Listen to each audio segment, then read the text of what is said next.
روبویلا کی ہلچل سے بحری شہر میں جہاں مستقبل کی فلک بوس عمارتیں بادلوں کو چھوتی تھیں، وہاں ویر نامی ایک نوجوان موجود رہتا تھا۔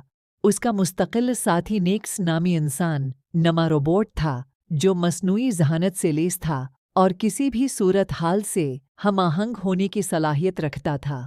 ایک دن ایک زبردست کشودرگرا روبو سٹی کی طرف بڑھا رہا تھا جس سے اس کی وجود کو خطرہ تھا۔ شہر بھر میں خوف و ہراس پھیل گیا جب شہری حل تلاش کر رہی تھے۔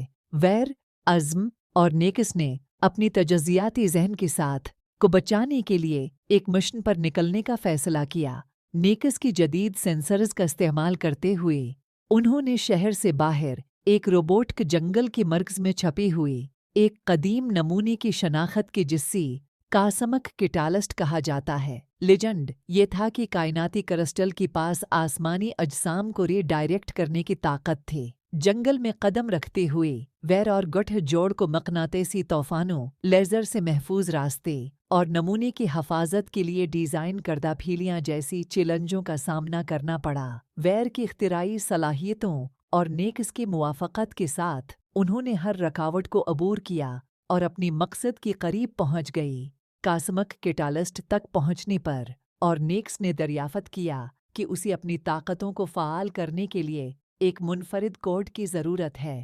روبو سٹی کی اتحاد کی جذبی سے متاثر ہو کر انہوں نے ایک ایسا ضابطہ وضع کیا جو تعاون اور ٹیم ورک کی علامت ہے۔ جیسی جیسی سیارچہ قریب آیا، ویر اور گٹھ جوڑ نے کاسمک کیٹالسٹ کو چالو کیا۔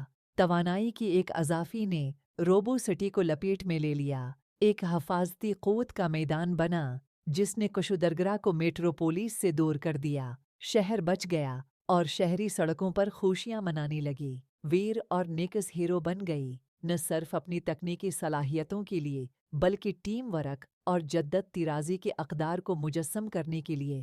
ان کی مہم جوئی کی کہانی دور دور تک پھیلی ہوئی ہے، جس نے دوسری شہروں کو چیلنجوں کا سامنا کرتے ہوئے تعاون کو قبول کرنے کی ترغیب دی۔ پیاری بچوں، یہ بس ایک فرضی کہانی ہے۔ زمین و آسمان کا مالک تو صرف اللہ ہے۔ اس کے علاوہ زمین و آسمان میں جو کچھ بھی ہے اس پر صرف اللہ کا اختیار ہے، اس کے علاوہ اسے کنٹرول نہیں کر سکتا۔ اللہ حافظ پیاری بچوں۔